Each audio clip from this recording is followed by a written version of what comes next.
That's right. Tuesday, 7 p.m. Time for the Triple Threat Vet podcast. It's Ty, and I'm here with my boy Matt. And I don't think Al's going to make it tonight, but we still got a great show. First of all, I want to start out by saying a huge thanks to last week's guest, Paul Conway, Damage Control Chief from the Navy. Told some great stories, and definitely going to have him back. If you want to tell your story, be sure and check us out. Like, share, subscribe, and follow on all of our social media. And come on the show if you want to tell your story. We're ready to hear it. This week we have Julie Austin and Matt Cain. There's some officers from back in the day. I knew them from Fort Campbell, Kentucky, in the 716th Infantry Battalion. Before we get to their stories, let's see what Matt Johnson's up to. Same stuff. It's a new week, and I'm still doing the same thing. So it's Tuesday. Welcome, everybody. We're glad to have you in. Thank you for joining wherever you're at. Just like always, text somebody, tell them that we're live, tell them that you're going to hear a great story today. And I'll tell you what, if you're a veteran out there wondering what to do next, right? Separation, getting out, trying to figure out what you want to be when you grow up, because we're all still trying to figure that out as veterans. Today's the day that you want to listen in on how that can kind of work for you. So before we get into it, you got about, 5 minutes or so. Go get everybody. Tell them to jump in here so they can see what it's like to succeed after service. So that's that part of it. But, the hero's not here. So what are we going to do, Tom? What you want to talk about? I don't know. I mean, there's all kinds of stuff going on. So I'm sure if we really think about it and put our heads together, we can come up with something. Yeah, I mean, I would tell you this. One of the things that I look at all the time now is I'm looking through things and you pay attention to stuff. I wonder this question. This is where I want to go, right? Here's a, I guess you could call it a rant. I don't know. Maybe not. Let's do it.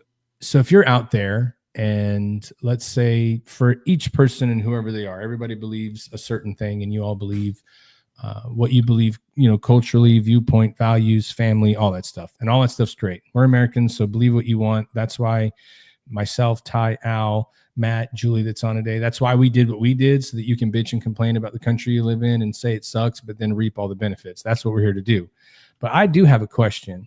You go so long with ideals, right? And we go through all this turmoil. So Ty, my question to you is, what do you think somebody that is now posting everything everywhere about Nazis, evil, bad, you can't do this, and all this bullshit, they're just flooding still with bad comments. What do you think they tell you they follow?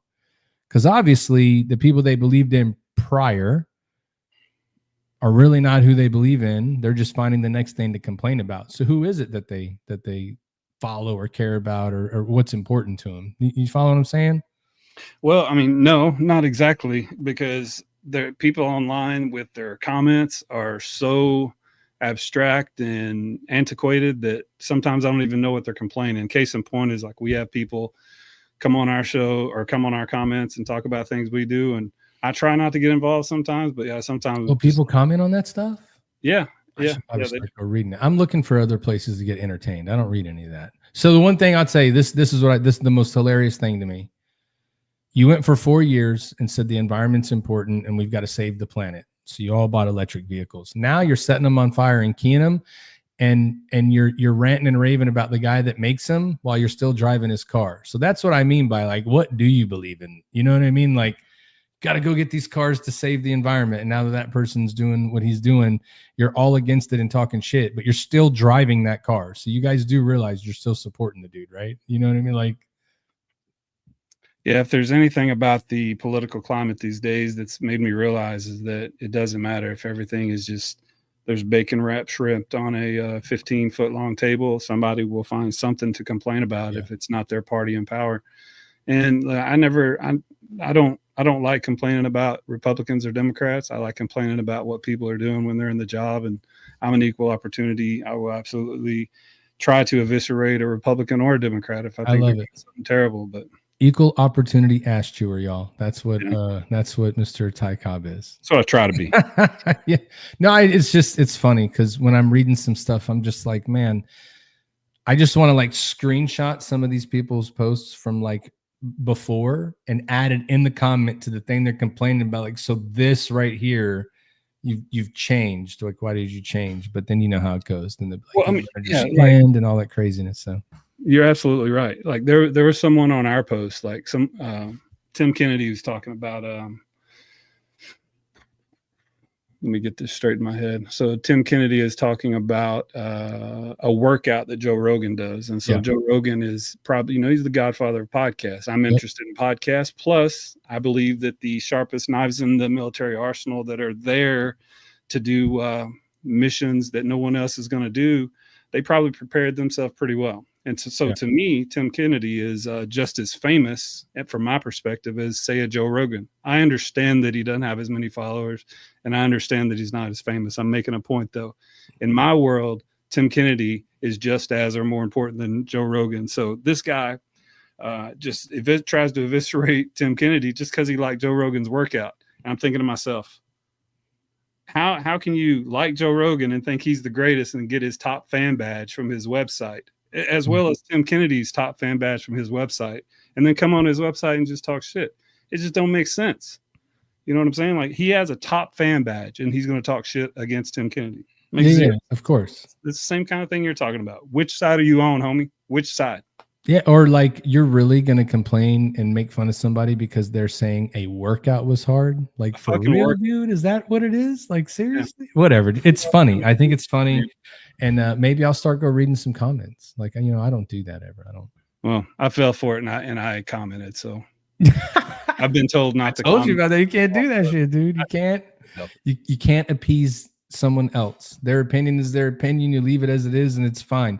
Matter of fact, all of you out there that do like to bitch and complain, just keep doing it, because the more you bitch and complain, the more people are going to see our stuff, and the more people that see our stuff, the more opportunity we have to help people. So keep bitching, keep putting it on there. I'm not going to reply to you, but you can keep commenting. Please do.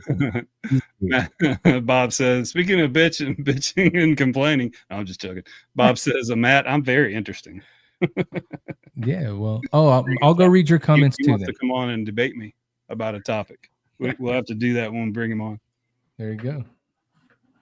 So, without further ado, how about you go ahead? Let's just go ahead and introduce it today, so that David and Julie Willis can see another great episode of the Triple Threat Vet podcast on the big screen, dude. They're doing it big tonight. They're doing it big. Another one. Yeah, absolutely. Yeah. So, most of the time when we bring people on, it's someone that we served with, someone that's maybe our peers, someone that we got a lot of time with, friends or something like that. But I actually knew these two officers, I think, when they were both lieutenants. So to see people go from being a lieutenant, brand new to the military, relatively new to the military, and then go through, do all kinds of different things, and then come out the other side, one, successful, and two, actually caring about others being successful. So they've started a podcast called DogTags to Ownership. And this is for veteran business owners that want to know what they need to do when they get out of the military to become a veteran business owner. So I don't want to steal much of their thunder and read their entire bios. We'll probably go through it during the interview, as our senior chief moderator normally does. But let's go ahead and invite Matt Cain and Julie Austin. Hello. How are you guys? Hello. Good. How are you guys? Welcome. Doing great. We're still awake. Yeah, it's late here for us. 8 p.m. Eastern. Oh no, is it past your bedtime? Are they playing taps already? Lights are going to go out or what? Yeah, it's getting there for us. Well, we thank you for coming on. We do. It seems to be the best time we can jump everybody in, but we're excited to talk to you guys. So we normally start off asking background stuff, but I just want to clarify for me, as I was reading everything, you guys are both technically still in, is that correct? Correct. Yes. And you guys are both on your way to transitioning at this point to go to the greener side of the grass. Yes. Correct. So Matt's retirement ceremony is on Thursday this week. Yahoo! And then he goes on terminal leave June 13th, and then I done 1 October. Dang, they're gonna make you do the retirement and still go back to work. That sucks. Yeah. So I did that by design, because I'm like, next month is a mess, so it's easier to do it now and get it out of the way. So easier for like family to travel in and all that stuff. Oh yeah, absolutely. Well, congratulations on that. Thanks. Yep. And then I'm exactly a year behind him. All right. There you go. Just getting ready. So I'm interested to talk to you guys about a whole bunch of stuff today, because like I said, kind of in the opener, we have a lot of people that'll tune in and listen. We talk to a lot of veterans about the stories of things they've been through, a little bit about their transition and how they came out on the back end to overcome a lot of things. I think where you're going to be able to help us kind of connect the dots for people today is to show them how to prepare before you get to that point. Hardly anybody is prepared. But I think that with what I've seen of you guys, and I've looked at a lot of your stuff, you guys are preparing in that manner. Not that you have it all figured out. Like, let's just, take it there that you're never going to have everything figured out, but you can be more prepared than not. So I'm excited to jump into that with you guys. But before we get there, so we're going to do this a little different. We're going to go one at a time. So if ladies first, Julie, if you'd like to just introduce yourself to everybody that's out there watching our audience and give them a little bit of background about yourself, like where you grew up, what your hometown is, what kind of things you got into when you were younger, and then what led you into joining the Army. And then Matt will come right to you after. Yeah, what'd you get into when you were younger? Ooh, I'm not going to go there. Sorry. Yeah. So I grew up in Fuquay-Varina, North Carolina. I am the daughter of 2 Army veterans. My dad was drafted into Vietnam and spent 33 years in the Army. And then my mom was also in the Army, and she retired in 2019. I don't usually tell people this, but as a 2-star, I'm very proud of her for that. She was the first female general for the North Carolina National Guard. So it's pretty amazing for my family. So I come from a very Army-centric family. I played sports in high school. I went to the Citadel on a full soccer scholarship. And then I wanted to be a sports agent, didn't know how I was going to pay for law school. Talked to someone at a sports management conference, and they were like, "Hey, have you thought about going into the Army and the Army paying for you to go to law school?" I was like, "I've thought about it. I don't really want to, but my parents are in the military, not something I want to do." They're like, "Well, you should look into it. You can do 3 years, and then they'll pay for law school." So I went into the Army, and here I am 19 years later and still sitting in the Army and not a lawyer nor a sports agent. So it all worked out just the way I planned Exactly. 19 years ago. When I decided I was going to go in the Army. So yeah, that's Nice. a little bit about me. So before we get to Matt, what was the conversation like with your parents? Because I'm assuming if you're like me, I'm from a military family too. Growing up, used to tell my mom all the time, I am not joining. That's not happening ever. I'm not doing it. There's no way. I'm not going to do it. And then when I told her I was doing it, she was actually super excited because, you go in, you get disciplined, you do all those things. So she was like, okay, finally you listened to me or decided to do something I kind of helped like push you towards. What was the conversation like with your parents when you told them that you wanted to go enlist and join the Army? So when I went to the Citadel, they were like, "Are you going to do Army ROTC?" And I was like, "No, I'm not going to do Army ROTC. I don't want to be like you." And my mom was like, "Well, you should do Air Force ROTC. That's probably really easy because they're pretty sham." And I was like, "All right, that's a great idea." So I started in Air Force ROTC, but I quickly learned actually Air Force ROTC was pretty difficult. A lot of math and things in it, and I really didn't want to do that in college. I was there more to play sports than go to class. When I'd made the decision to go into the Army and I called them, they were both like, "Oh, really? We never thought that you were going to go into the Army." I was like, "Yeah, I need to pay for this school." And they're like, "Yeah, that's a great idea. It's good for you. You need that discipline. It's going to really help you, with your next step." So they kind of, I think, knew in the back of their mind that I was going to. They just didn't want to push me to do it. Because if you know anything about me, if you tell me I'm going to do something, I'm not going to do it. But when you don't tell me to do it, then I'll end up doing it most likely. So it was kind of one of those conversations. Same Nice. thing. Yeah. That's cool. So you coming in the very beginning with the, honestly lineage that your parents had in the military, did people find out that your parents are both career Army? And if they did, how did that go? So they did not. So when you go, secret. Nice. Yeah, I tried to. So when you go to like OBC, your officer basic course, you're supposed to write down on this piece of paper, like if your parents are. I never went and wrote it down. I really try to keep it a secret. And I always told my parents, like, "Hey, I know that you both were in." My dad was already retired at this time. My mom was still in, but I just said, "Hey, this is my career. This isn't your career. So if you come to something for me, you come in civilian clothes. You don't come as an Army officer doing that. You come to support your daughter." And they really, like, I guess, bought into that and agreed with that concept. So my bosses did find out. Diamond Mike Delata definitely found out, and we had to have some conversations. But for the most part, I really tried to keep us separate in our careers because I didn't want people to think favoritism or anything like that with me having Army officer parents. And people would find out, like I said, but never was anything that I think mattered. And Oh, that's cool. Yeah, yeah, it's like living in a shadow. You know what I mean? Like trying to make your way through, and it's hard to do that sometimes. So, Matt, what about you? Where did you grow up? What kind of things did you get into? And you can definitely tell all your stories, even though she doesn't want to tell them. Yeah. And what led you to join in the Army? Maybe I'll just tell Julie's stories. Yeah, you could do that too. I was born and raised in Royal Oak, Michigan, so north of Detroit. So everyone knows 8 Mile. So I was at like 12.5 mile, lower peninsula. I think the Upers call us trolls or something. But dad was a police officer, mom was a teacher.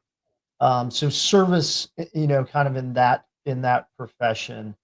My grandfather on my mother's side served in the Navy. And my dad's father served in the Army. So there's some service history there. I played soccer growing up. The friends I had growing up are still my closest friends today. Like loyalty's a big thing with me. And I mean, I've known Julie since we were second lieutenants, essentially. So pretty typical, upbringing, middle class. I go to Michigan State for my undergrad, and I first was going into, I think it was general business, and then econ and some other courses kind of derailed that. So I went criminal justice, which was a much easier path. And I think in the back of my mind, I always told people I think in college I wanted to be a police officer. I just didn't know at what level, if it was federal, state, or local.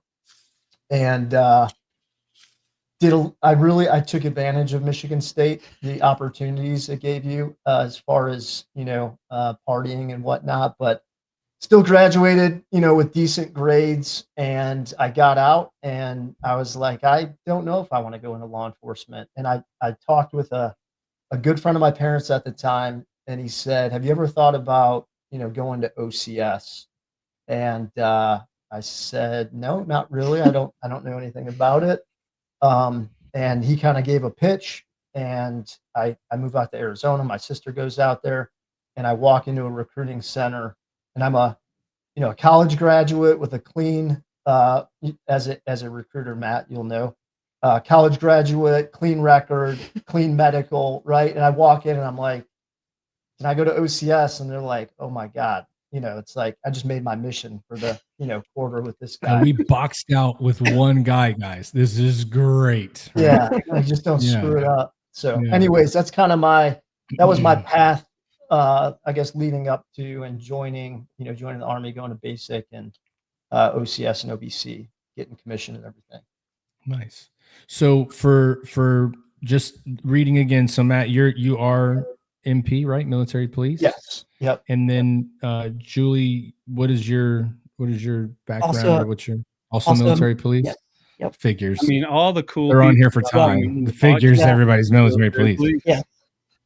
So that's why we didn't start divulging, our secrets growing up. Okay, so first off, we all know what statute of limitations is. Watch the TikTok video, and it's okay. You can tell now. It's all right. No big deal. There's not a lot of people that are going to see this. Just a couple 100,000. No big deal. There you go. Right. It's all right. It's right. It makes you relatable. People are like, oh, they're real people too. It's going to be good. You should just tell all the stories. So what was it like when you guys first got in to your units and you started to get in there? And at this point, anybody can talk, but as a young officer going into those units and stepping in, what was the first thing you remember about what that was like, now having to come in and be in charge and kind of help make decisions and be the person that people were looking at? And sometimes you look back going, oh, they are looking at me. I got to give you an answer. You know what I mean? Like, what was it like for you guys making that transition to go from learning everything you need to learn, now you got to execute? Yeah, I mean, I was at Michigan State drinking beer, and then like a year later, I'm basically a platoon leader, right? So it was a bit of a crash course, I think, in leadership. One of the things I did at OCS, I think that maybe other folks did not, is I latched on to those prior service guys that were like green to gold. Those were the mentors. Those were the people I watched, the people that literally went through basic and like myself and didn't know anything about the Army. those are the folks I focused on and learned from, I think, the most. However, I still show up to Campbell and I still don't know shit about anything, right? I'm a brand new second lieutenant. So I feel like I've tried to, hold on to that piece of humility throughout my entire career and not think I know, more than the next person or more than the NCO. I listen to the platoon sergeant, listen to the squad leader, listen to your soldiers. Don't come in like you think you know everything. That was kind of I think that was my approach coming in because I didn't know shit. So Yeah, and I think Matt and I both went to Fort Campbell as second lieutenants, which, if you know anything about the Army, everybody will say Fort Bragg is like the highest speed place to go, and then probably second is Fort Campbell.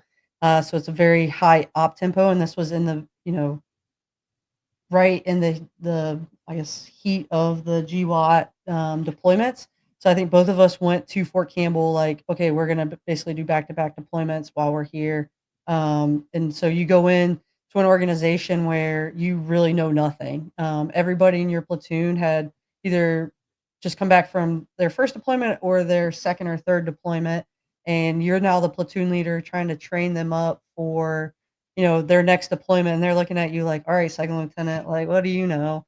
Like, I just got back from whatever X deployment and this is what happened. So just trying to kind of, I guess, not fit in because you are the platoon leader, but understanding who those NCOs are, your platoon sergeants, your squad leaders, and where you bring value. And then I think the second part of your question is like, now looking back on that, oh man, I didn't know anything. And I still don't know anything.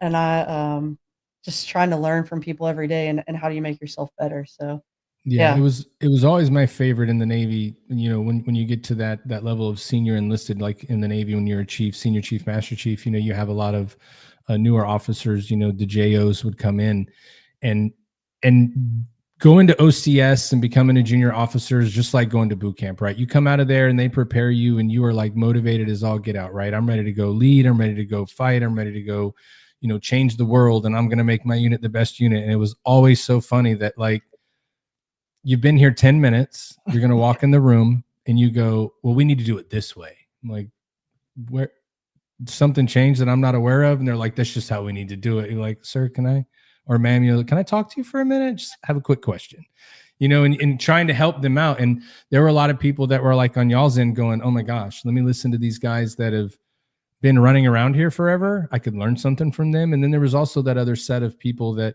they don't listen. And just like anything else, the military is a big microcosm of society. Like you get into those different sects where it's like, oh, second lieutenant, whoever, if they come into the room, you might want to leave because you might be on some, some bullshit for a couple hours or trying to figure this out. And then on the other end, we always had the officers like, if you see them walking down, go talk to them, go shake their, go meet them because they're the ones that want to get through. And a lot of officers that we've talked to, Navy guys that we've had on the podcast that were officers, were like, the best thing they ever did was like, listen to my chief. Like he's going to go get it done and be the bad guy. I get to be the good guy, but you learn a lot by doing that. So I like that you guys jumped in like that, and didn't come in going, we're going to change everything right now. And it's going to be the best. And you're going to do what I say. And like, to your point, people that just went downrange are like, do they even know that it's really hot there? I don't know. Like, what are we getting into? You know what I mean? Who were some of the military police NCOs that you fell in on when you became either your first platoon leader or staff position? Yeah, so I was about to tell a story, Ty. So my operations sergeant when I got to the 194th MP company was Frederick Darden. Uh-oh. And he, I came in one day, I don't know, like came into the operations cell and said something, and he was like, listen here, Lieutenant. And he grabbed me up and threw me in a wall locker and locked me in the wall locker. And the first sergeant came in, Jamie DeRochers, and then the company commander, and they were like, what did she do? And they were like, well, the lieutenant, he was like, the lieutenant mouthed off to me. They're like, we'll leave her there for the day. And I was like, where am I at right now? But from that, he was like, you don't come in here in my operations cell and tell me what your platoon's going to do. I tell you what you're going to do. And I was like, okay. Not hazing. Not hazing. No, not hazing. They were just, team building, teach me a great lesson. But Yeah. That, for Keeping me, up relations between the senior NCOs and and the lieutenants, right? officers. Yeah, exactly. Yeah, and then I had Wild Bill Crawford as my platoon sergeant, and so anytime that I might have had one of those ideas that you were talking about, Chief, it was like, no, let's talk about that. Is that really what we want to do right now? And so just having being able to have those conversations with those NCOs, and I know Matt had probably Halasnik. Oh yeah, who- H. Brandon Hughes. Brandon Hughes, He was in our ops, I think. I had Goldsmith as my platoon sergeant, and Mitch as my second platoon sergeant with that 15-month run in Iraq. But yeah, so one of my fond memories. Everyone has Halasnik stories, I think, but we we had about, I think, 8 months or so to train up to go to Iraq, and we're in those like modular buildings. I think the old barracks were getting redone or painted or something, but and at the 60 days out from deploying, you start getting that like mass influx of Joe right out of basic, right? And so we're getting like the dump just to get our numbers up to like that P1 or whatever. So you get like 5 privates that come in, out of the reception or whatever, and Halasnik throws on some like leather chaps and his eye patch, and I think Hughes is out there like ringing a bell. He's like, fresh fish. And so, the privates come in, and H is there with his like leather chaps and his eye patch on, and he's like, look into my fucking good eye, and That's so great. These kids are like scared shitless. Like, what did I get myself into? Right. That's so crazy. I don't know that you can do that now, but no, you can't do it now, but like that, just that, those 2 stories alone kind of paint the picture for you of what it was like between then and now, right? Like there's a lot of people on our side that could argue when they did it like that back then, this was the excuse. It builds camaraderie. So people were like, no, you just can't do that. But nowadays, if someone even looks at you wrong, it could be bad because, interpretation is, more visible than what you think. It's how you feel about it versus what actually happened. So there is 2 different worlds there. And I see that there's value in it, but like, in order to learn, you got to go through hard shit, right? It is what it is. Sometimes it goes a little too far, sometimes it doesn't. But then it was just that was the time. That was how it worked. So how for you guys worked up to a deployment, and going from working up to a deployment and getting there. What was it like getting on the ground, being, officers, and being actually on deployment, in country, and now you're really seeing what it is you worked up for? Like, what was some of the stuff you were told, you're like, oh, they weren't lying, or some of the stuff was more overwhelming than you thought? I mean, I guess a little bit of both, because prior to, there's all these stories and things, and I think anytime that anybody tells a story, there's always a little bit of added theatrics to it to make you scared. So you go into theater thinking, and it's true, like you could die at any moment, but you go into theater just almost pucker factor 100, and then as you get there and you get settled and you understand the mission and all those things, I don't want to say you release some of that, because I don't think you really do, but it just changes, I guess. You understand what's going on, what you're doing, a little bit better, and then how some of those stories then transpire into what you're doing on that mission, or during that deployment, I guess. Yeah. And then, go ahead. I mean, I think one, I don't even remember honestly how I felt. But I think my mindset at that time, as being probably a 23-year-old, was, I'm fairly invincible, right? So there wasn't a whole lot of fear, because there was a lot of ignorance, I think, of not knowing, right? You just want to go. I think at that time, you get to Campbell as a slick sleeve is what we called it, right? Like no deployment patch. The big thing was like, and I remember the leadership, the officers at Campbell were like, we just want to get you over there to get a patch, like, so that you have some street cred, that you've been overseas. And so I think everyone was so anxious to just get deployed, to get the experience, right? So they're not a green lieutenant anymore. Yeah, I think it was just, again, like, listen, watch, pay attention to what others that have been there do, right? And don't try to be that, hero that thinks they know what's going on when they've never been there. Hmm. And did you guys, so at what point did you guys meet Ty? Everybody's story is different. I got to hear I've this. never met these people. Never met No, him? never. How'd you? Nope. Dang, Ty just knows everybody. He's like Kevin Bacon. You guys know this, yeah? I think it was. I thought I met Matt Cain in Afghanistan when he came over there for like 3 months, but I think that was Byron Green and somebody else that deployed for a few minutes. But like I was at Fort Campbell so long that it kind of runs together. But I do know that we were 0709, the 15-monther, and both of y'all were there at the same time with me, right? Yep. Yeah. I think I was there. I did that like 3-month stint with Byron. Yeah, I thought so. Yeah, that's when you were a second lieutenant. I just and this kind of leads me to, like, I remember the mindset that I had was I had to know everyone, because by that 05 Afghan deployment, that was already like the 4th deployment. So at this point, I got to where I wanted to know everyone. So that's why I maybe became emotional napalm to everybody. I want to know everybody's tendencies. I want to know how everybody was, because with my job as the EWO and signal guy, I knew everybody anyway. So when I was around people, and especially being deployed so much, I just want to know what people are about, because that's my personality, and it's probably why we're doing things now. But you were one of those people I remember meeting, as well as Julie Austin, because I just remember how well Julie briefed everything when she was so young. It's not usual that you have those skills. So I remember the way you guys made me feel as leaders, as I knew you had my back, when I was on staff. And then I remember little bitty things about your little idiosyncrasies that endeared you forever. So that's what I remember about you, brother. I told you guys he knew you. Here's the thing. If they're MP anywhere in what they did in the Army, like, Ty just seems to know everybody. That's the only reason I asked how y'all met, because I know he knew you. Ty, do you remember during the 0709 when Matt face planted? I wasn't going to bring that up, man.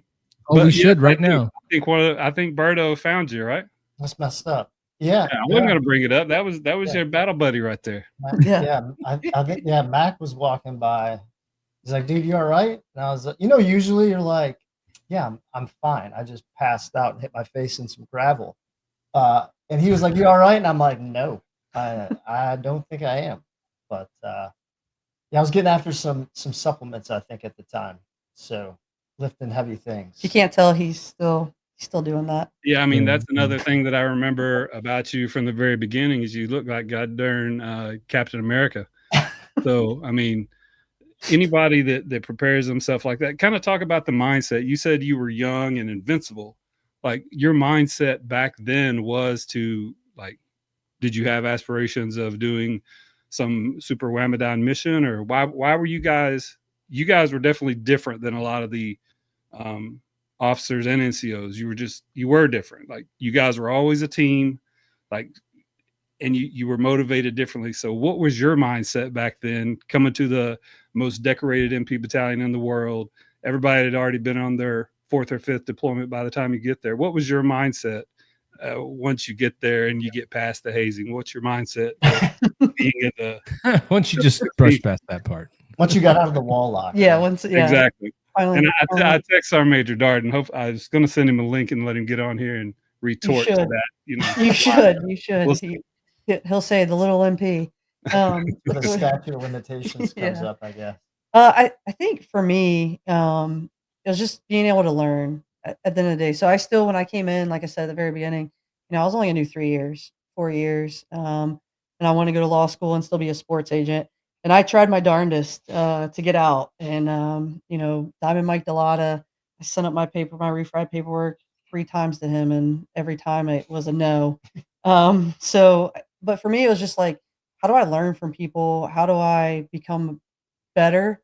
I think just as a person and as a leader, so I always wanted to have like those leadership qualities, even, if I was going to get out and go be a sports agent, like, how do I help someone achieve their goals or their aspirations? I think that's, even today, and what I do still in the Army. And then the whole reason, and I know we're going to get into it later, but starting DogTags Ownership is how do you just help people and build a community to be better? And that's really for me coming into Fort Campbell and learning from my NCOs. I had like some of the best NCOs I could have had, and I still talk to a lot of them today. And they just, left something on me. And so it was always just like, how do I give back to them to also make them better a lot of times? It's a great freaking answer. That's a lot of the reasons why we do this, because as you know, as you may or may not know, but you probably heard, I didn't go to a lot of NCOS schools until very late in my career because I was always deploying. So I got a sequence number for Sergeant First Class before I'd even been to WLC. So officers like you that were there, like they made an impression on me for taking care of me. That's why we do this now, so I can show them that all that shit that you let me get by with, because, we were doing the job. Thank you, and I'm very appreciative of it. And that's, MPs had a lot to do with that. So good on you, man. Yeah, I think for me, it was just, and I think this is still my approach today. It was one step at a time, it was like one step at a time, one day at a time. I was probably one of the officers that at some point considered getting out, but I wasn't very vocal in that, right? It was just kind of like listen and hear, because people were getting out maybe after the second or third deployment, while they were still going to be competitive, I think in the civilian side. But I don't know, I think the closest I probably forgot was like 50-50 with thought to get out. But Campbell in that time period, and I know everyone's probably got their Campbell or like their brag story, but like Campbell at that time, it was just excellence, like officer, NCO. I think it's why, we are in touch with the people we're in touch with today, and why the people we're in touch with today are battalion commanders and brigade commanders. And there was just, I mean, if you look, there are so many folks at that time period that have gone on and been extremely successful. Maybe that's true of a lot of installations, but I felt like we all felt like, and maybe still feel like, Campbell at that time was better. And you were just, because there's people I remember that like didn't want to go to Campbell because they're like, Campbell's hard, you run and you ruck, right? You got to be physically fit. And I came out, I went to basic training, and I'll brag and say I was the PT award winner at basic, but it was like, that competitiveness, right? Like Julie's uber competitive. I think I'm a little less competitive, but Right there. more in a team sense. I'm competitive as a team, right? And Julie's more individually competitive. But that competition, right, to excel was there at Campbell, and everyone wanted to make each other better. And I don't think there wasn't like the backstabbing, the pettiness. It was just like, let's get better. Let's get better as professionals. Let's get better as people. Let's treat each other well. Like there was so much goodness at that time. And maybe my memory's, hazy at this point, that it was just awesomeness. But no, it was the best time. It still is, almost 21 years later, it was the best experience I had. Yeah, I mean, you're echoing everything I've ever heard Ty say, and anybody that's been at Fort Campbell during that time period. Everybody says that. I mean, it's, you're building a culture at that point, right? And Ty laughs and he's like, but at the end of the day, you're building a culture of people that are going to do something that's for the greater good and bigger than themselves. And everybody believed in that. So everybody that we've talked to has that same sentiment. So I don't think you're remembering it wrong. I wasn't there, and I feel like I can visualize what it was like to be there and train and work and be together and get ready to go do the things that had to be done. And, you don't see that a lot in places, because there's always those pockets and those different shells, and the Navy's a little bit different too, because even if you're in a large base, it's not like you're seeing everybody, right? Everybody's got their ship, it's on the pier, and everybody's still kind of separate a little bit, right? You see everybody on the base, but not to the extent that you would on like an Army post, right? It's just a little bit different. So I think that brings us to a point where I'm interested to start talking to you guys about entrepreneurship. But first, do you think go to a break, Ty, real quick, get some water? Yeah, man, let's do a quick break, and then we'll come back and wax poetic, and then eventually we'll get them on the hot seat. Yeah, that no statute of limitations, y'all. I'm just saying. Just saying. We plead the fifth. I mean, you could, but then everybody would know that the story you're going to tell is worth hearing. You know what I mean? He's good.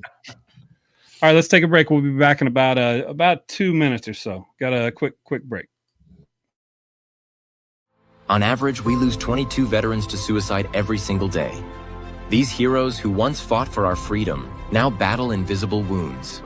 Mission 22 is dedicated to healing our veterans and providing them the support they need. As a leader in our community, we stand with Mission 22 as we believe in giving back to those who have given up so much for us. It's our way of saying thank you for your service. For more information, visit mission22.com.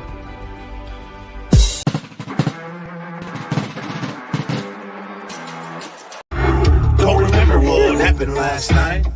Heard I got in one hell of a fight. Head feels rusty like a hammered nail. How the hell didn't I go to jail? All I know to do is grab a 100 proof. Start round 2. Come on.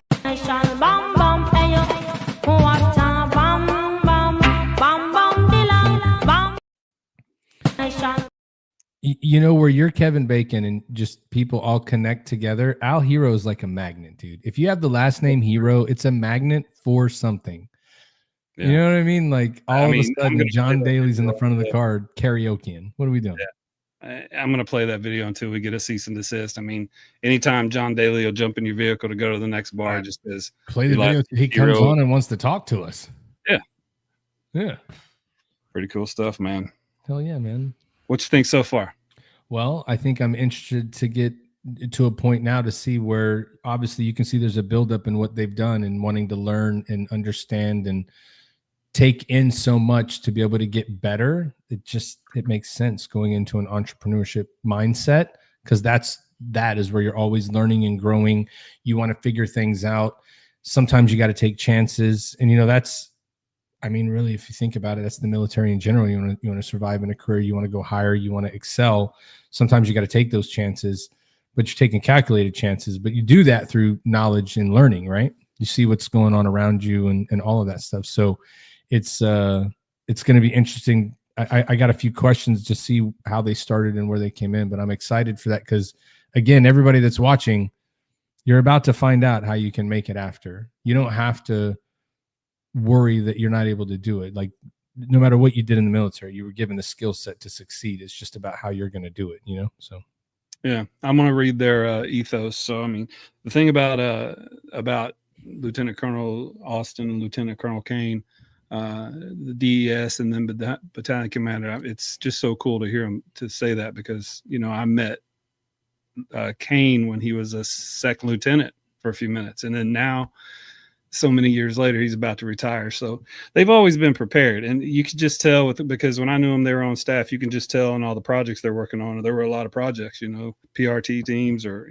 all over the place, but their ethos, your next mission starts here, a space for military members, veterans transitioning to civilian life with entrepreneurship goals, share goals, ask questions, and celebrate wins as we turn dog tags into ownership and build your future.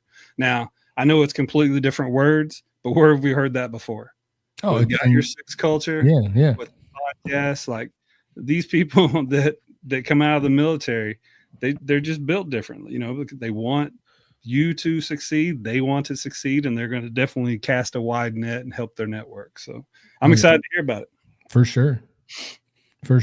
So we should just bring them in so they can tell us. I guess the podcast is over. No, I'm just joking. Let's bring Matt Cain and Julie Austin back. Al didn't pay the internet bill again. I know. Oh wait, he's not here today. That's okay. So,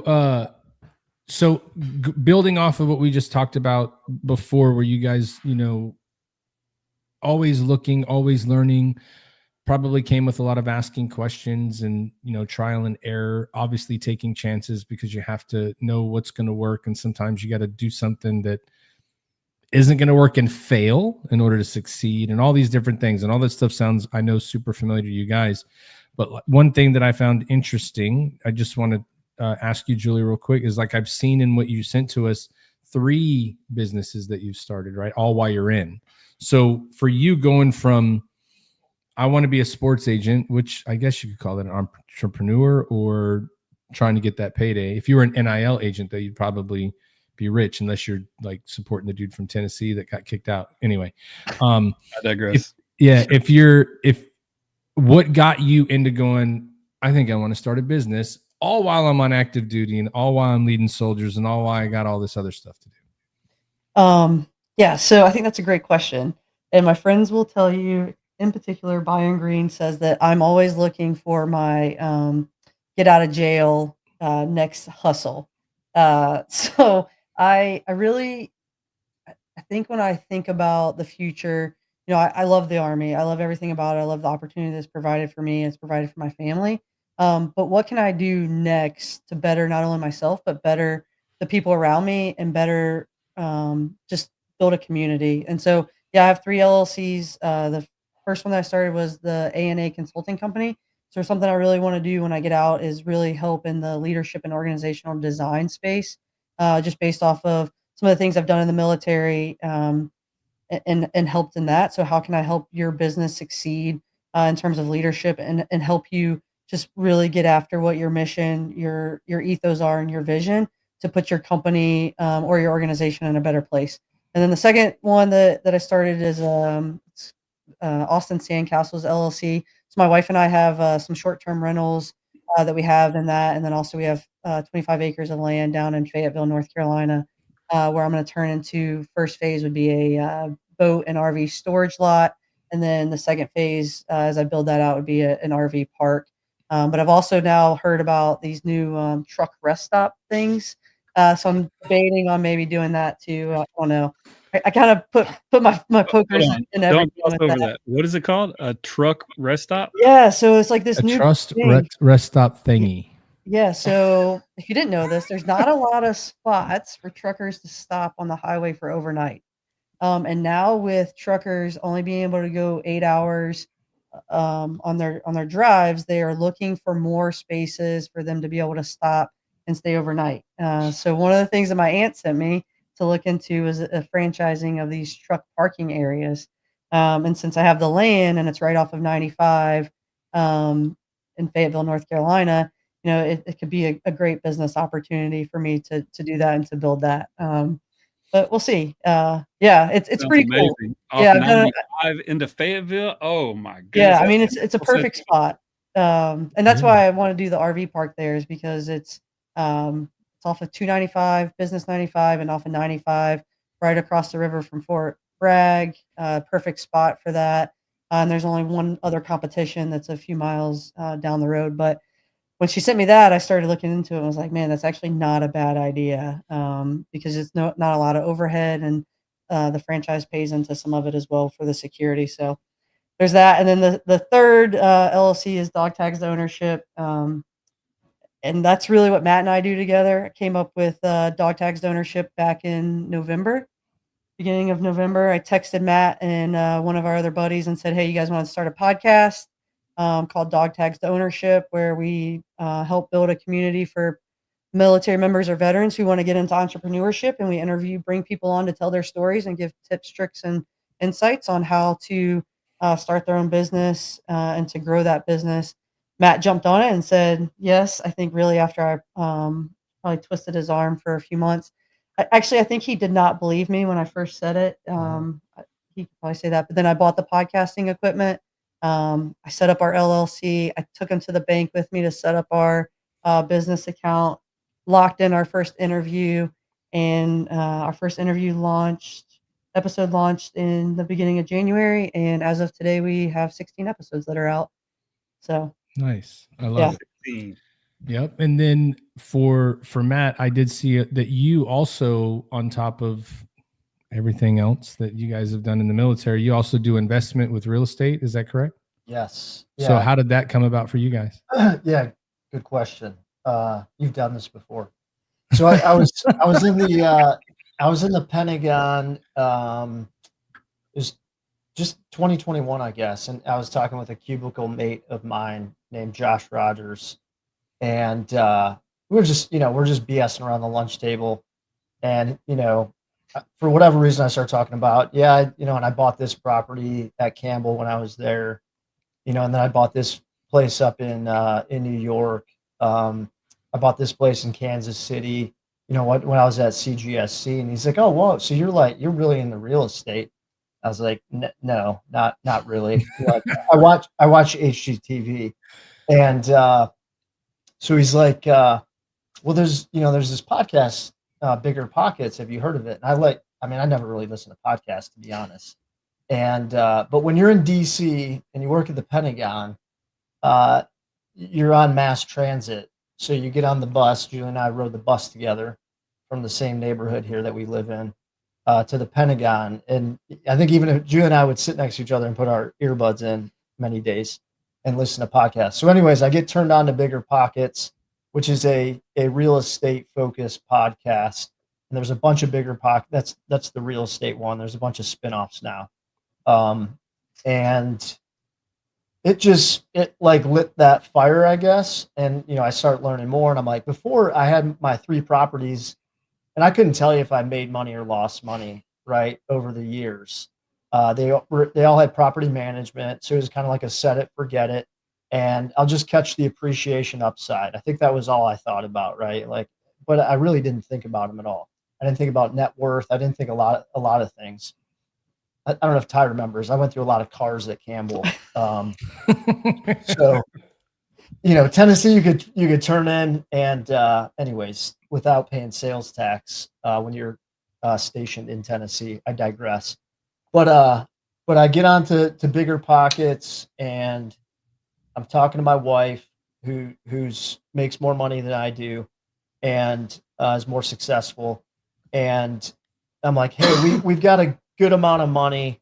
What do you think about investing in some small multifamily properties in Kansas City? And I think at that point we knew we were going to retire in Kansas City. That's where we met. That's where my wife is generally from. And so we start buying small multifamily. So right now we're up to 11 units, and I manage all but 1 remotely.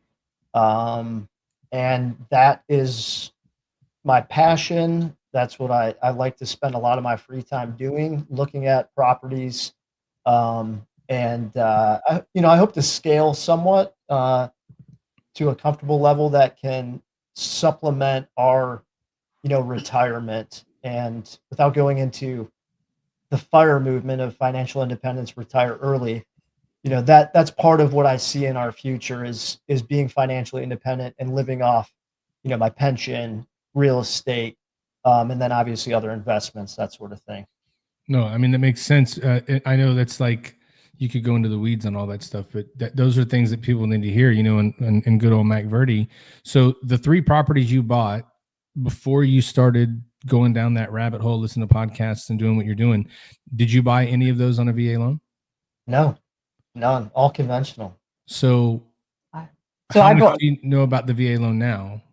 Later, probably everything, I'm sure. Yeah, I know quite a bit about the VA loan. And again, that's probably just, honestly, more from listening to podcasts. But my approach was, if I've got 20% or more down to put on a place, I'm not going to utilize the VA. Now, if I were to go back in time, hindsight 2020. Yeah, I would have, especially when the interest rates were like 2.5% there for a while. Yeah. Just to be able to go 0 down. Now you can't do that on an investment property. So, it's only your personal property, but obviously you can buy it, live in it for a year, and then, turn that into an investment or rental, which is what a lot of folks in the military community will do. Yep, exactly. That's the place there. And then you were saying, Julie, you used VA loan? Yeah, so that's what my wife and I do. So we own 3 houses all off a VA loan. Yep. And so we rent those out based off of that. So lived in them and then rented them from there. So yeah, there you go. I love it so much. Yeah. This is I didn't even read this part about, I guess I got sidetracked, but I used to be in the mortgage industry, and to hear y'all wax poetic about how you set yourself up, I am so thankful for you guys to be able to tell that story. Can't wait to hear more of your podcast.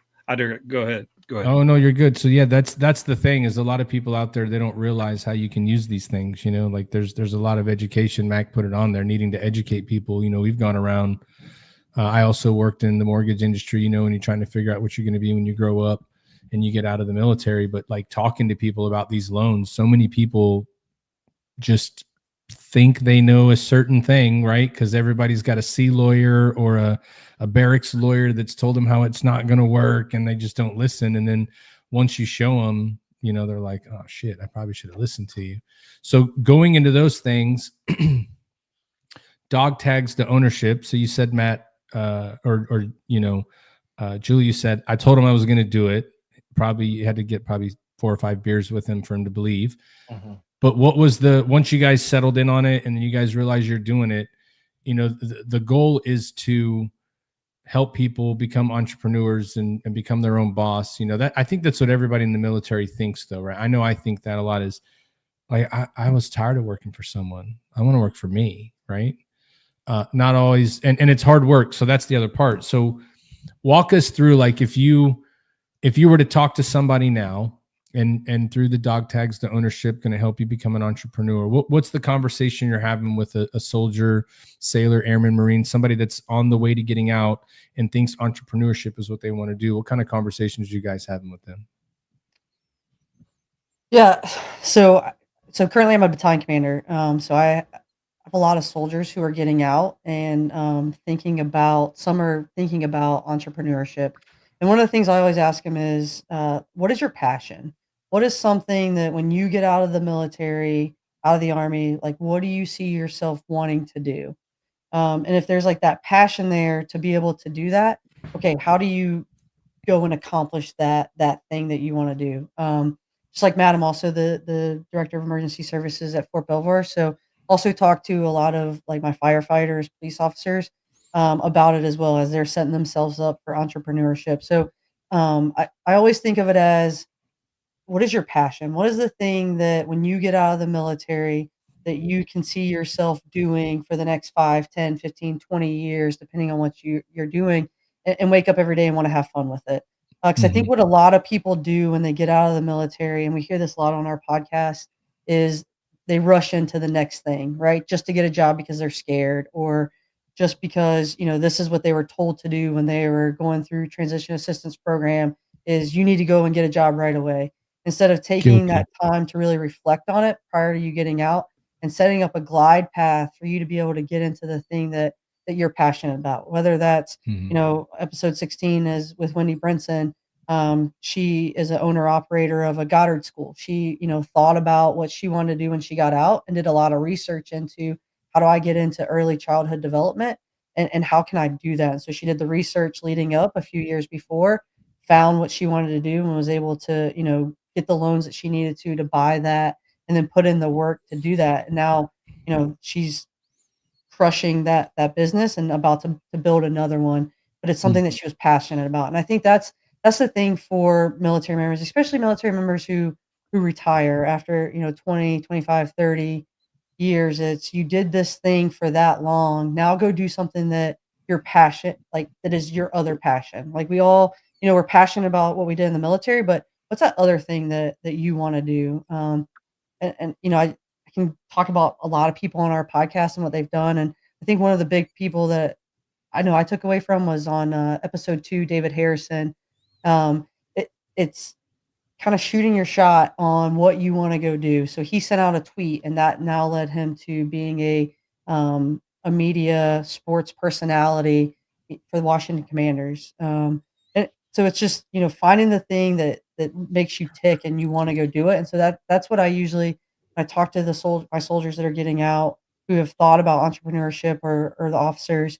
It's, you know, what do you want to do? How do you want to do it? And then coming up with that timeline over the next year to get yourself to that point, and not rushing yourself into something that you might be miserable doing.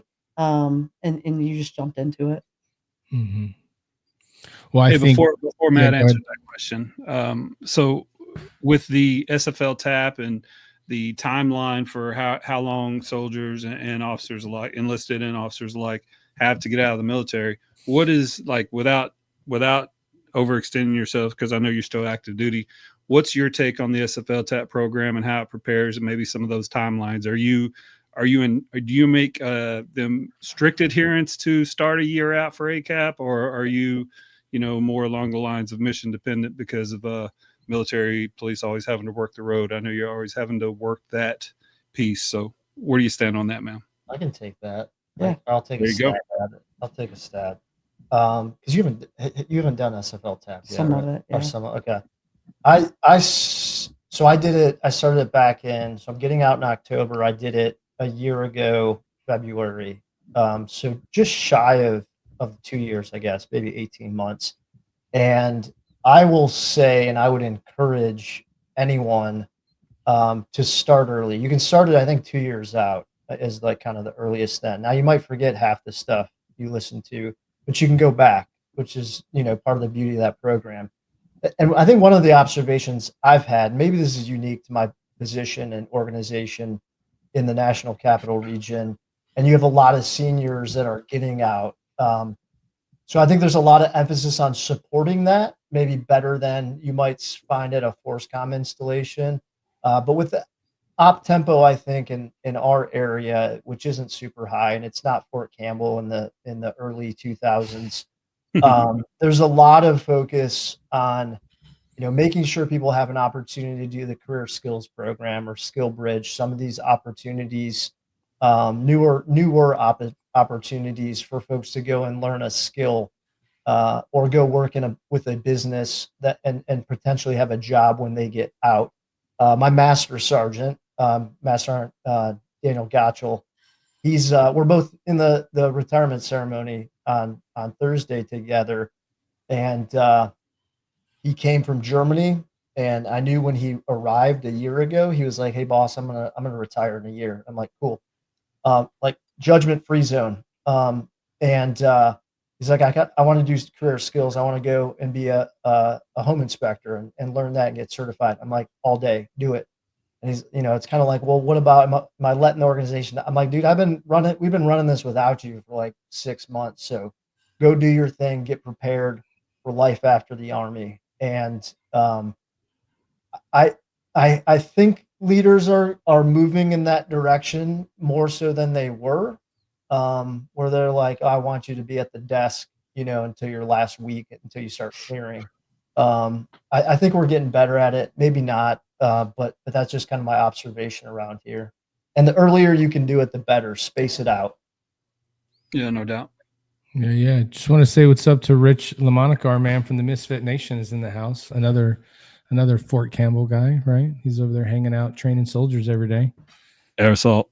Yeah, there you go. Literally. I mean, he flies drones. He's training all the soldiers in drone operations. So pretty freaking cool job. Rich So one thing I was going to say when it comes to entrepreneurship, though, I think that the biggest key that I like to tell people about, especially going through those journeys myself, is you really need to listen to podcasts, listen to people that have done it, listen to different takes on it, right? You're not going to get rich tomorrow. Okay. You got to be ready to go through 5 years, 6 years of absolutely nothing, blood, sweat, and tears, thinking that your life is going to end and you're never going to have money in the bank and you're not going to sell anything and it's not going to happen. You've got to go through that because that's the failure that equals you doing it. And so to your point, Julie, you're making, if you still love it, even after you get beat down like that, it's probably something that you'll be successful in. But the thing also is, helping people understand and stuff I learn all the time. Small Business Association has great programs. Go into the post or go onto the base and sign up for Boots to Business, right? There's also a Boots to Business reboot that you can do once you get out that you can do as a civilian that you're not taken away from time. And so there are a ton of resources that can help you out there. But the number one key to all of it is how hard are you willing to work? It's not going to be easy. It's not going to be a walk in the park. More days, you're going to feel like you're back like in your first 2 or 3 years in the military. Like, this sucks. I'm never going to get this or that or whatever. And you have to be ready to go through that. You're going to be the most green individual on the planet. You're not going to know anything about what you're going to do, and you're learning to do everything. You might as well be in kindergarten. You have to be willing to go through that education. And as I would argue, all of us in the military were prepared to embrace the suck and go through it. And so we're built to do that. I just think what you guys are doing is great because you're giving a resource to others to be able to ask you guys questions. You guys are both successful entrepreneurs while you were in. There's not a lot of people that can say that. you know, like you reached out and did those things. So I just wanted to point out, like, it's not going to be easy, but you can do it, you know, and as long as you love it, it's great. So like for the podcast, so you guys bring on entrepreneurs that are from the military, I'm assuming. Yes. And got out, then became it, and kind of hear their story and how they got into that. Not even got like Brielle and Cody. Yeah, so we have some that are still in as well. Nice. That have come in. So with episode 6, Brielle and Cody Savoy, they started a gym up in Worcester, Mass.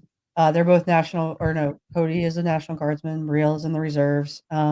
They started a new gym, a new brand of a gym, and they're crushing it up there, doing that. And so it's just another take on, you know, you can do things while you're in the military. And a lot of the people that we brought onto our podcast too started their businesses while in. DJ Mike, he's a great example. He's a DJ, and he retired as a sergeant major and started his DJ business. I think it's like a private, and just carried that DJing business around with him in the Army, and would do, you know, some of his soldiers or colleagues' weddings and stuff like that. And it's just, we bring on these people to tell their stories, how they got into entrepreneurship, you know, talk about some of their struggles, their challenges, how they took those struggles and their challenges to make their businesses better. And then we even have brought on people who are just getting started as well. Freddie Showbiz McDuffie, you know, he's just now getting into the production world and his business with that. So we try to run the gamut, and we try not to just bring in Army people. We've been hitting some other branches. We had some Navy folks, some Marines. We have not had any Air Force yet. So if anybody's out there that's an Air Force person and an entrepreneur and you want to come on our podcast, let us know. Shoot us a message. But yeah, our biggest thing is to bring people on to tell their stories, and to provide those insights, tricks and tips to help others who want to get into that business. And really, like I said, our goal at the end of the day is you take one thing away, and that one thing could set you up for your next adventure, your next business plan. Nice. I love it. So I'm sure we're getting close to the heat being turned up by Ty, but I had one more question for you guys that I'd like to get both of your take on. So if you were talking to young soldier, anyone, doesn't even have to be a military member, anyone that wants to be an entrepreneur, with your experience and what you guys went through to get where you're at in the businesses that you guys have been a part of and still run, what would be the biggest lesson the both of you learned from that experience that you would say, if you don't do anything, pay attention to this once you get started? Failure's okay. Yeah. Failure is okay. You're not going to succeed on your first round. And I think you said this after we were talking, but you're going to fail.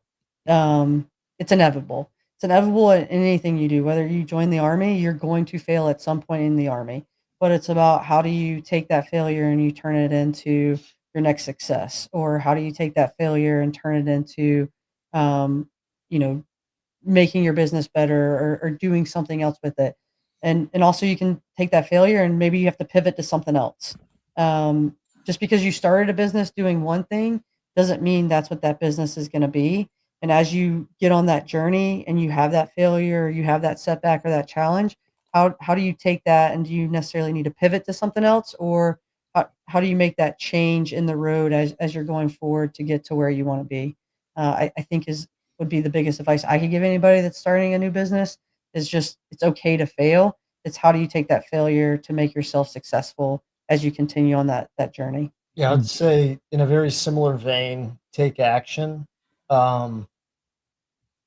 There's, the difference, I think, between someone who is successful and someone who is not. The person that's successful just literally never gives up and continues pursuing that passion, again, through the blood, sweat, and tears. And some paths, as we've talked to folks, are easier, and some are much, much harder. Some are safer paths, some are much riskier paths. And that's kind of the beauty of our podcast, is you get people in all different stages of, current service, mid-service, getting out, have been out for 20 years, can't remember what the transition process was, but wants to mentor, coach, teach, and mentor military members in entrepreneurship, right? That are light years ahead of probably where Julie and I are on that entrepreneurial journey.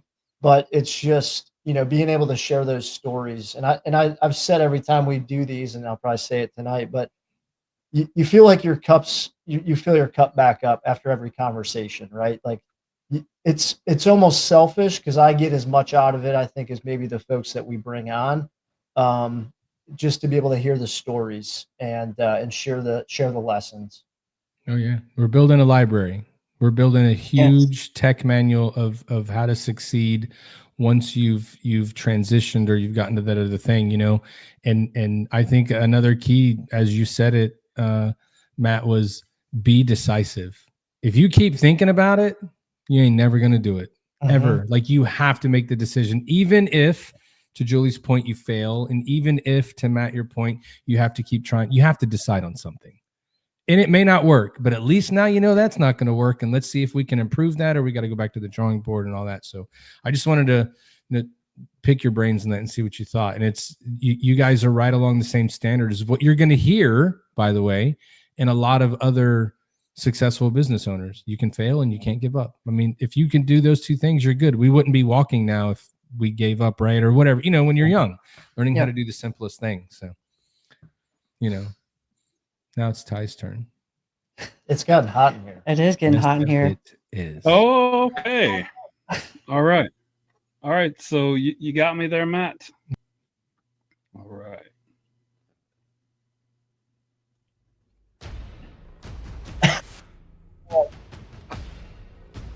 I really appreciate y'all coming on the show. It's been a lot of fun to get to talk to you guys. Big shout out to David Willis for the hat. Appreciate it. Home Front Sit Rep podcast. He does some recording on Sundays and Mondays. Check him out. You can find him across social media. Thanks for the cool hats, man. All right. So what we like to do right about now is I'm going to ask you about 10 questions. Just give me the first answer. Since you're a tandem there, some of these will just go back and forth. Some of them you may have to work as a team. So we'll see how this 20-year-old battle buddy team here from the military that's known each other since they were second lieutenants together. Then let's see how they can work together. All right, ma'am. Loyalty, duty, respect, selfless service, honor, integrity, personal courage. What is the most important Army value to you? Loyalty. Integrity. Okay. Why integrity? For me, integrity, because once you lose your trust in somebody, you really never get it back. Right. And why loyalty? I mean, similar vein, right? Just I don't know. Loyalty is everything for me. So once someone crosses me, they're kind of dead for me at that point. So they are dead to him. That's true. All right. Very good. Very good. What is your favorite movie and why, ma'am? Top Gun. Why? I love the story in it. It's got action, it's got comedy, and it's got romance. I mean, there's nothing better than a movie that has all three of those things, and it's about jets going fast. That's what I'm talking about. The absolute best Navy recruitment video of all time, for sure. It is. Sir? Good Will Hunting. And why? Loyalty. Right? Like lifelong friends that are like, I'm going to beat someone's ass, because they crossed you in kindergarten, so loyalty. Absolutely. I've probably said we've had a lot of Good Will Hunting videos, because a lot of the sentiment that we talk about is that too. So as NCOs, we have a lot of loyalty, and my loyalty has definitely been with the MP Corps. All right, next question. You've kind of already given some advice overall, but what would be very specifically your best transition advice for someone coming out of, being at a lieutenant colonel billet or above field grade billet when transitioning out of the military? Coming up sooner than I am. I mean, the mindset, right? The uniform is not who you are. You can, you are your own person, And for me, I've been doing the mindset shift for probably 4 years now. I'm just gonna be Matt Cain, not Lieutenant Colonel retired, come 1 October of this year. And if my friends listen to this, they're gonna kill me for saying 1 October versus October 1st. My civilian friends, but just making that mental mindset shift into what's after the Army and being okay with that, and being okay being a little bit scared and excited at the same time. Very nice. Very nice. All right. Let's see. Are you soda, beer, or water people? Beer. Beer. All right. What's your favorite beer? Well, and that's a hard question for me right now. I'm going for. I guess I'm going right now for like a Pacifico. I'm like a hazy IPA. Any hazy IPA, probably. Very nice. Very nice. Stronger the better. I went and ate crawfish the other time, and I don't know if y'all remember this, but I'm notoriously, I don't drink that much at all. I like bourbon a little bit because I'm from Kentucky, but then I had 2 beers the other day, and you would think that I had a terrible headache, almost like a hangover, like 6 hours later. So that's why I never drank. But anyway. So if you would have put bourbon in there, we both would have said that's bourbon. why Julie didn't answer immediately. Yeah. Yeah. Well, I didn't. So I didn't. let's hear it. But, I would love to hear this answer. Your go-to bourbon right now. There you go. Oh, so my everyday drinker bourbon is Buffalo Trace usually, just because it's cheaper. But really into Matt got this Penelope that's like really good for my birthday. It's been a really good go-to one. Been drinking. Rock Castle Oh, is my favorite. True Kentucky bourbon. Yeah, Rock Castle. Check it out. It's a good bourbon. Definitely, I have to check that out. We got one called April 1. It's by some people that have been on the podcast. I have so many people that I want to recommend for you, but it would take a whole email. But they make their own bourbon called April 1. April 1 is when the chiefs in the Navy was made. Davy Jones came out of the sea and made to the Chief Corps. I don't know exactly how it works, Matt, but he'll tell you later. Look at All 4 right. branches. Who is your best friend? Can't be your spouses, but who are your best friends? And talk to me about them a little bit. So I have 2 sets of best friends. Okay. So I have my military best friends, which are Matt Cain, Byron Green, and Becca Beard. And then my civilian best friends are Allison Stahl and Emily Hardy. And so my 2 civilian best friends, we grew up together, played soccer together since like 7th grade. And then my military best friends I've known since I was a 2nd lieutenant. I have almost the same answer. I mean, I have my best friends from growing up that I'm on a group chat with, and we talk highly inappropriately on. And then I have my military best friends, Julie, Jamari, former Jamari Rowland. But Absolutely. Yep, and Byron, who's flying in tomorrow. So. Yeah, that's pretty awesome. That's good to hear. I was thinking that I would hear the name Byron or with Lieutenant Beard and all them put together. So yeah, that's really good to hear. There's everywhere I've gone, I've always had a really cool relationship with all the officers. When I went to White Sands, I still keep in touch with some of those people to this day. So I was very blessed with the officers that I had throughout my time. And I think it makes you realize we've had a lot of those people on here, officers, NCOs. There was a lot of friggin' excellence going on in the officer and enlisted MP Corps, like 716th, amazing. If you're watching, shout out 716th Peacekeepers. All right, let's bring them back on screen with me real quick, Matt. All right, for this one. All right, you two have the same knowledge you have now, all the same experiences, nothing's changed, but you're back to your first day at Fort Campbell, and your platoon sergeant comes to you and says you have to be the OIC for this range.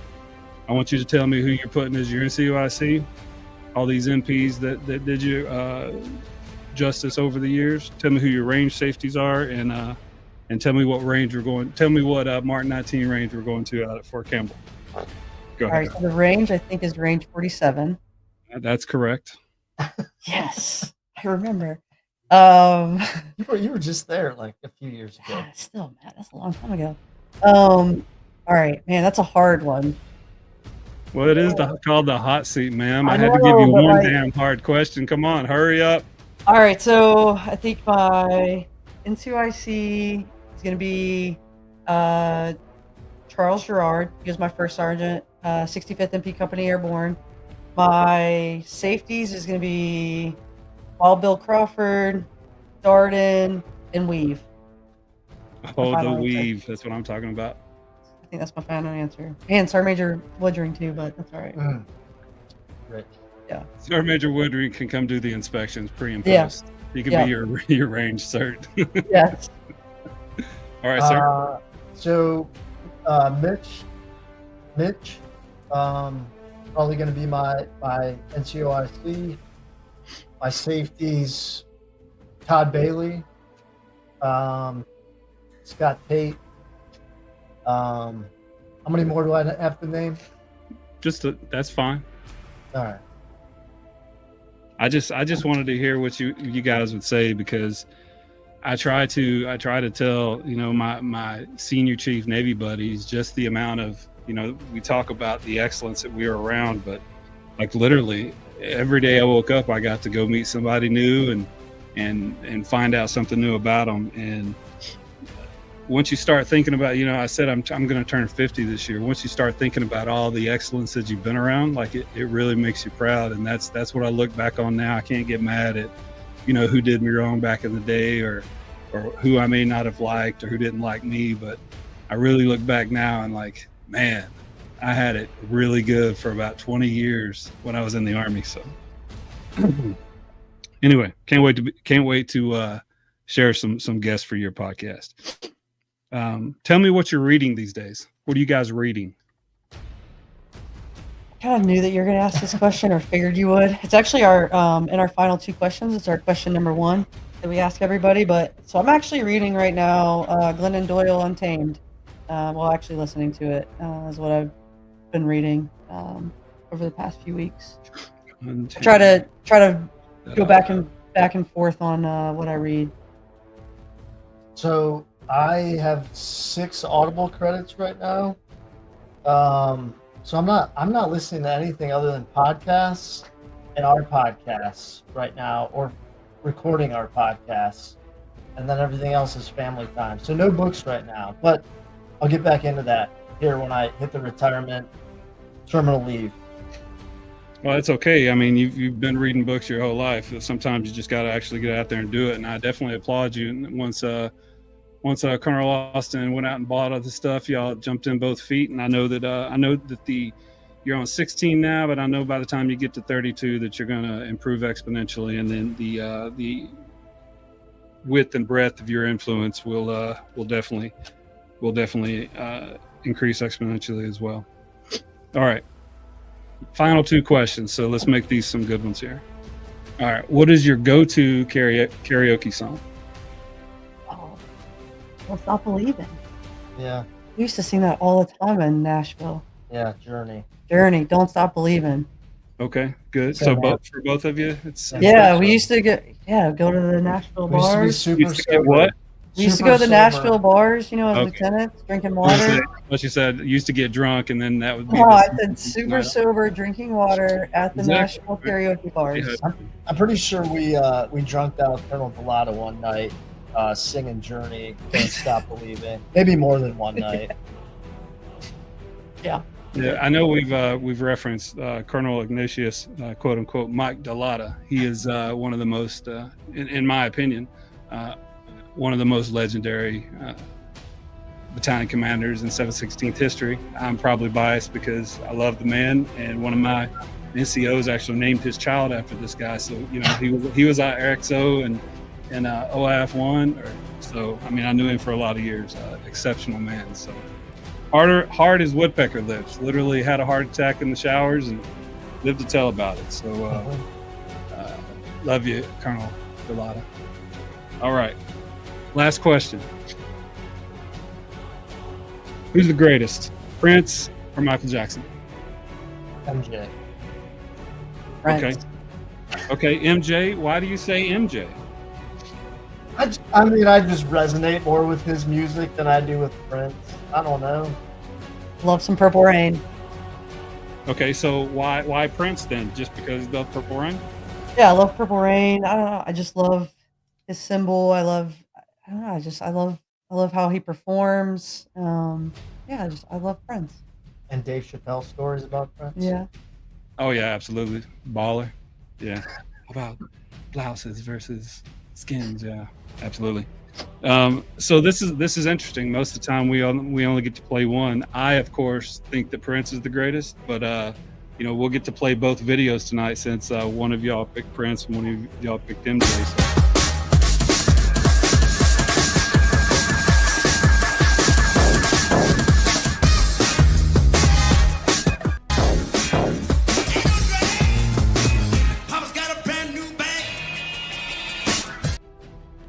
Yeah, we've not had that happen before where we've had, the mix. So thanks for that. First time for everything.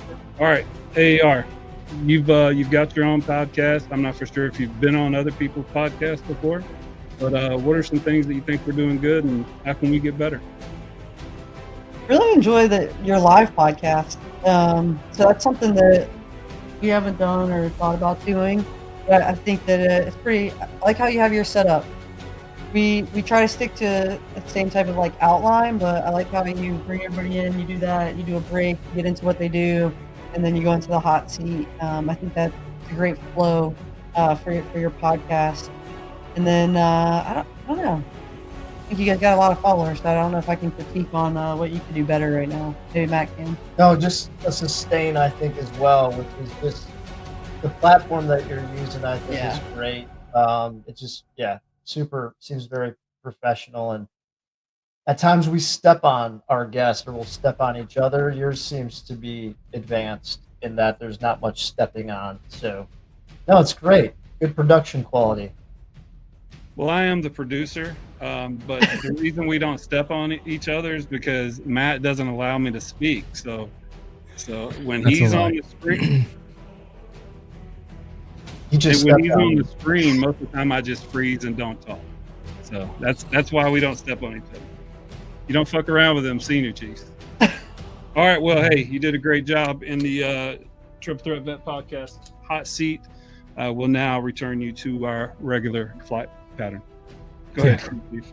No, I was just going to say we appreciate you guys coming on. I mean, to share the opportunity to transition from service and be able to set yourself up a long time before you're getting out is just one of those things that, as we've even talked about it from, early episodes now to number 97, it's changed my mind a little bit on how that transition could be. At first the thought process is always like, oh, they can do a better job and set you up earlier and send you this and teach you this in the class and all that.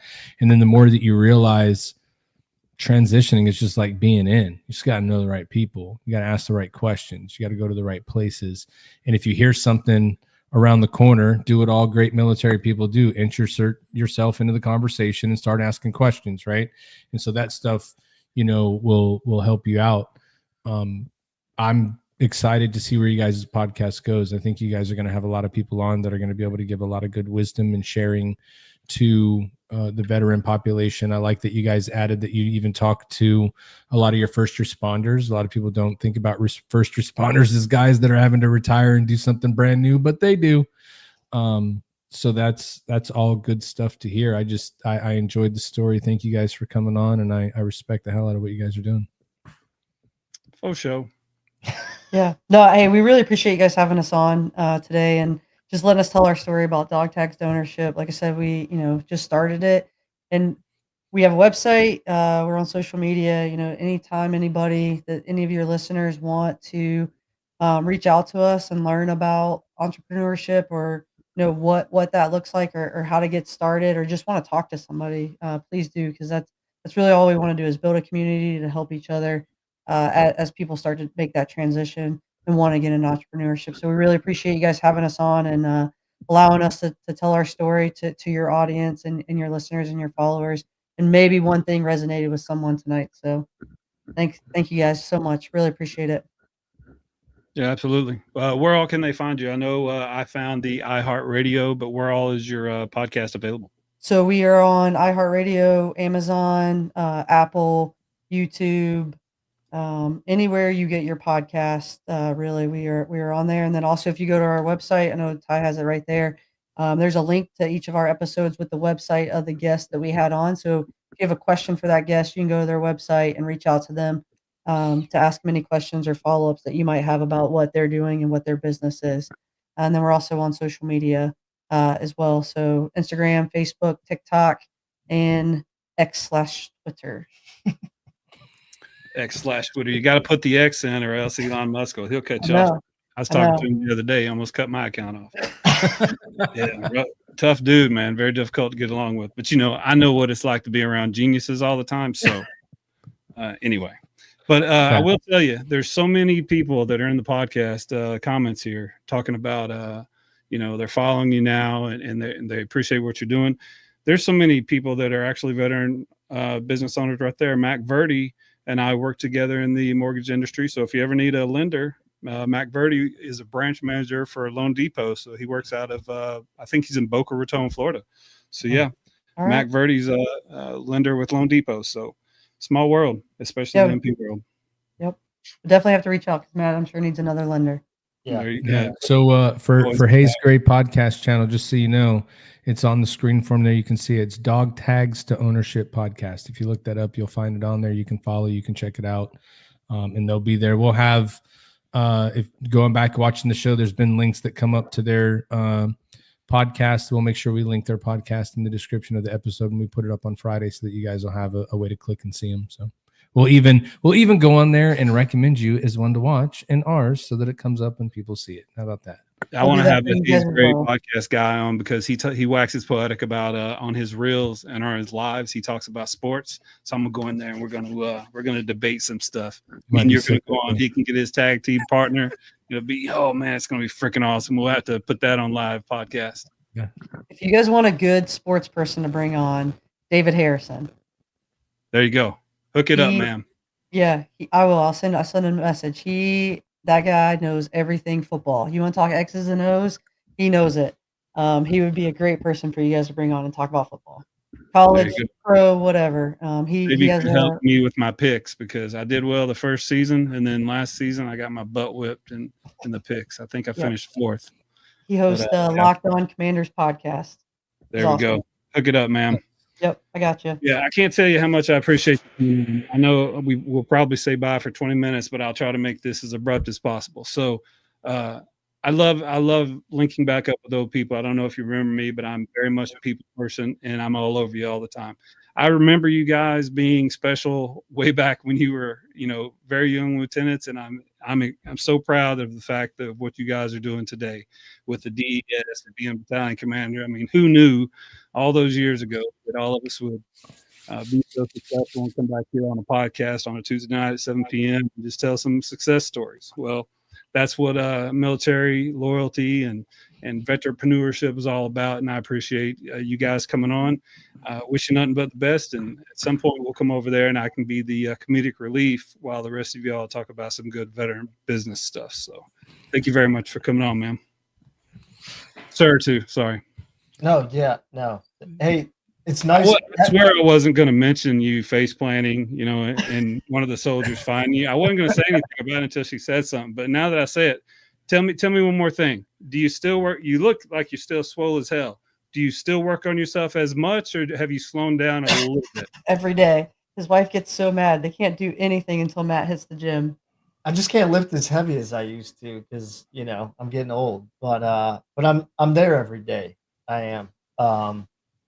I was gonna say it's nice having the roles reversed, not having to have the questions prepared for tonight. I'm not as good on the fly, I think, but I appreciate what you guys are doing and the stories you're allowing guests to tell. I mean, I think it's like Julie's vision for the DogTags was building a community, and you all have absolutely built a community, and I know there's been stories that get a little bit heavier than ours. Ours is probably a little bit light on here, but it's good to have that. We had a what'd you call him, Ty? A vetrepreneur?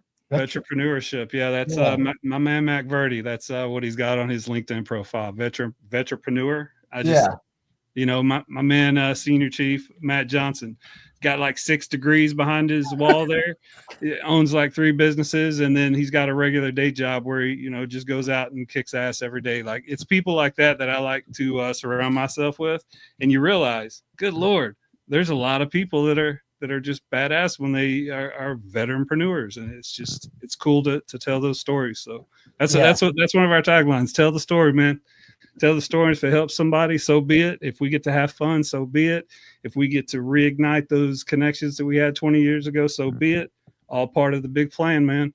Yeah. And, I go back to taking action, right? So if Julie doesn't send me a text back in November about a podcast idea that she wants to do that I had no idea about, obviously, I don't even know if I responded. It probably was a few days. She was probably like, hey, did you see my text?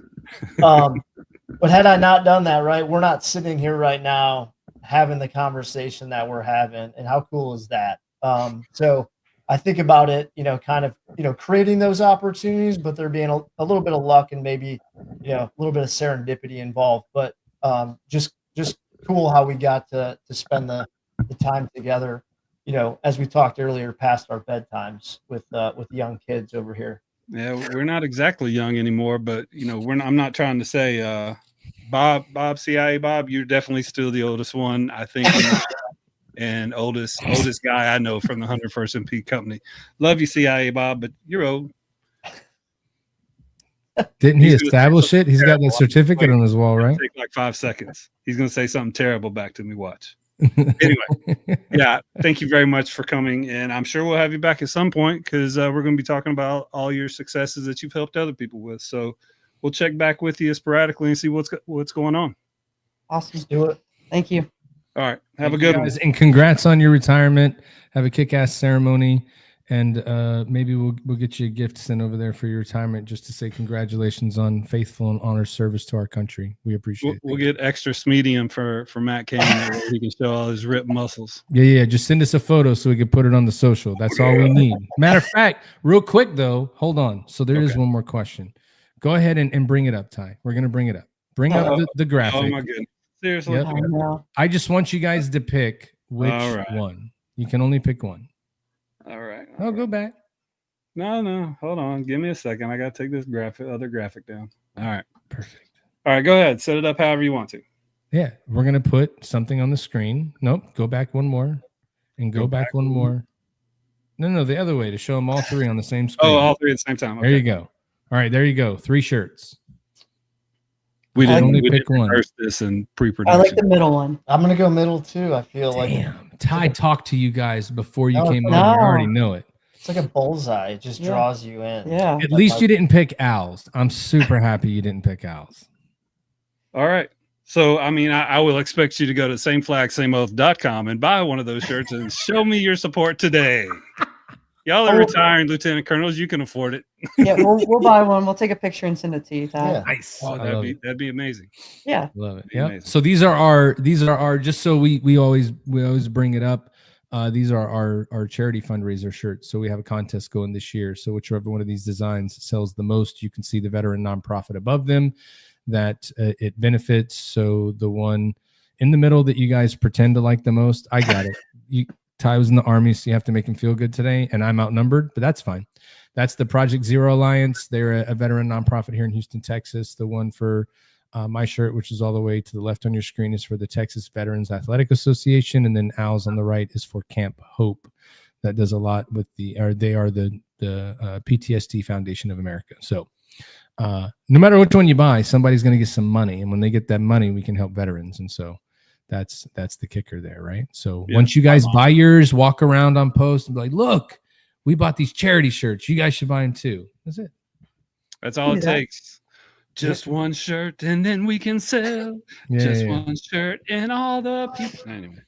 Yep. That's my go-to so again, thank you all very much for coming on. Thank you so much. Yeah. We'll talk to you again very soon. Remember Matt Cain and Julie Austin with the DogTags to Ownership podcast. They're on episode 16 now. Go to their website and check them out. Appreciate y'all. You'll have a good day. Thanks. Thank you. All right. Bye-bye. I didn't know what you were doing there with the shirts, man. I know. My bad. I was trying to get him to pick one, but you had to go back one. Oh, okay. We should have just left it on mine. That was the first one that came up. That way we could have like hypnotized them. You know what I mean? You can't hypnotize MPs, man. You can't? fall for that. Nah. Too hardcore. I don't know. You can't hypnotize. Hey, look, speaking of like segues. Yeah, you can hypnotize West Point graduates that become the #1 veteran mortgage originator in the United States. You can hypnotize them people, but you can't hypnotize MPs. But yeah, Patton Gade will be our guest next week.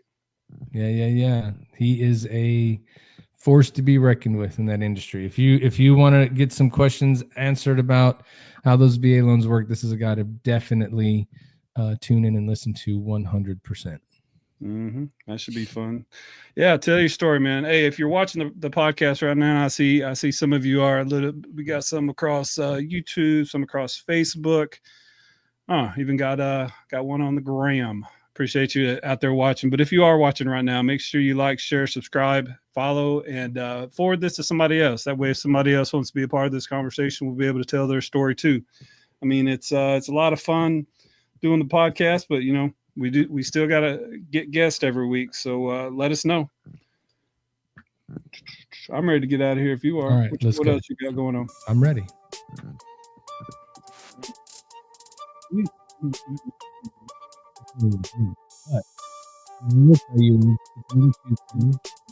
Opportunity to sit down and listen to a story of veterans that are successful and driving the needle forward for other veterans.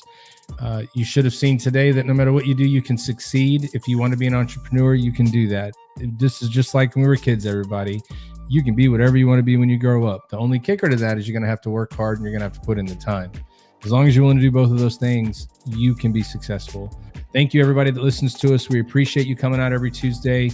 We hope to see you again next week. Tell someone, like, subscribe, share, comment on the episodes. Go ahead and give us a rating review. Give us a comment on how we're doing. We'd love to get better. And if you have a story to tell, we would love to hear it. Again, this is Matt, Triple Threat Vet Podcast. Ty, whatever you got, but I'm out. Thank you, guys.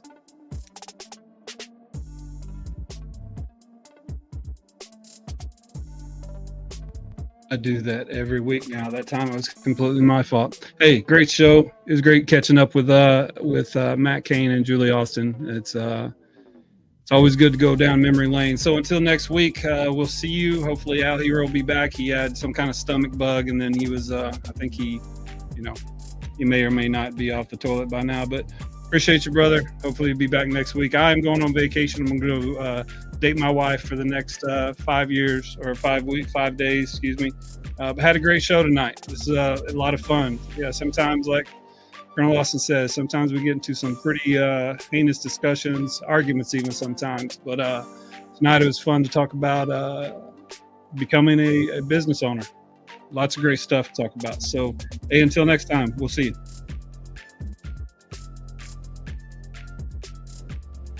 If you or someone you know is in crisis, contact the Veterans Crisis Line at 1-800-273-8255. Then press 1.